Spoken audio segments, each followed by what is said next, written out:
The family is integral to Western civilization. From contemporary conservative talking heads to ancient philosophers, there are many people who believe this. For instance, Aristotle once said that the family is integral to his ideal polis or city, and that husbands govern their wives as a republic while they govern their children as a monarchy. However, I'm sure many of you are wondering why this is such an important part of our Western civilization and why the current attempts to destroy it are so threatening to the current way of living.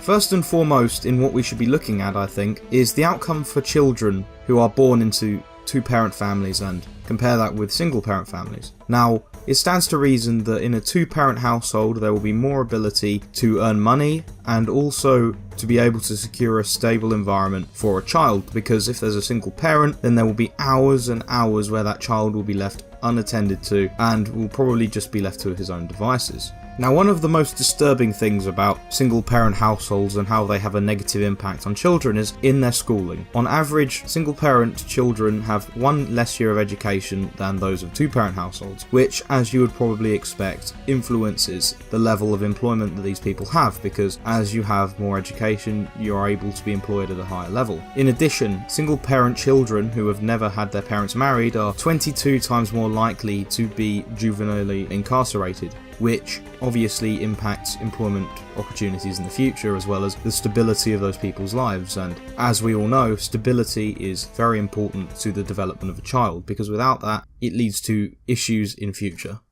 I think it's also very important to note that the rate of childhood poverty is also almost 6 times higher in single parent households as opposed to two parent households.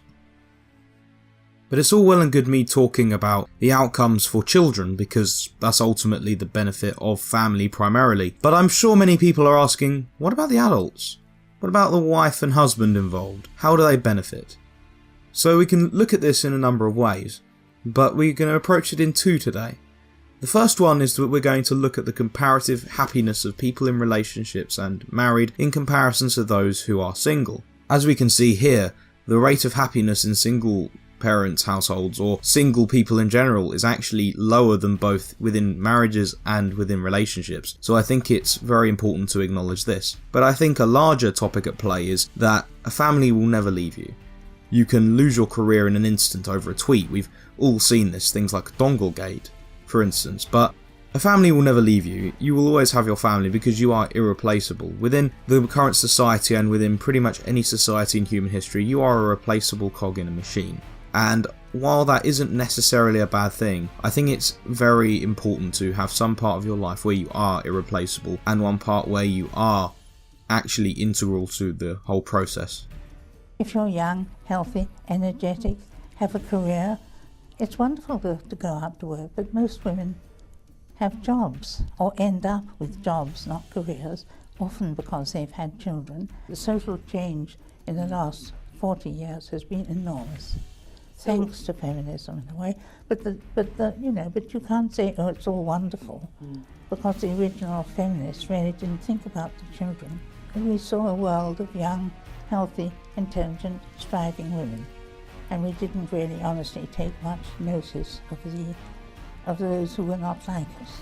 But you seem to be suggesting broadly that feminism hasn't turned out as well as you thought it would when you were younger. No, it hasn't. I mean, there are many, many advantages. Earning a living gives women economic independence, which means that they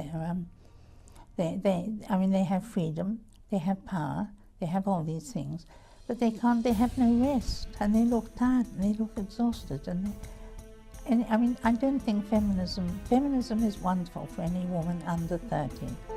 So wouldn't you listen to that? That's a former feminist saying that we shouldn't be working our women to death. And I would say the same for men as well, although men are biologically built more for this. As much as people may want to disagree, that is the actual fact. But I'd like to cite Dr. Jordan Peterson at this point. 1/3 of your life is your job, and that's a very important part of your life. Well, another third is your partner, or the one you love. and the other third is your children and your parents and the rest of your family. These things are integral to your lives, because if you cut that off and merely live a single hedonistic lifestyle, as many young people do, then you are cutting out 2/3 of your life. And when you are 40 and sad and depressed and alone, you will think, oh, why didn't I form a family? Why didn't I take time out of my career to form a family? Because honestly, your family will survive you. Your job will not. So anyway, if you really liked this video, please like it. If you didn't like it, dislike it. If you really liked what I've done here, please consider subscribing, and please consider checking out my other channel, Mauritian Struggle, for more lengthy, laid out philosophical arguments. So anyway, thanks for watching. I'll see you guys later, and Vale.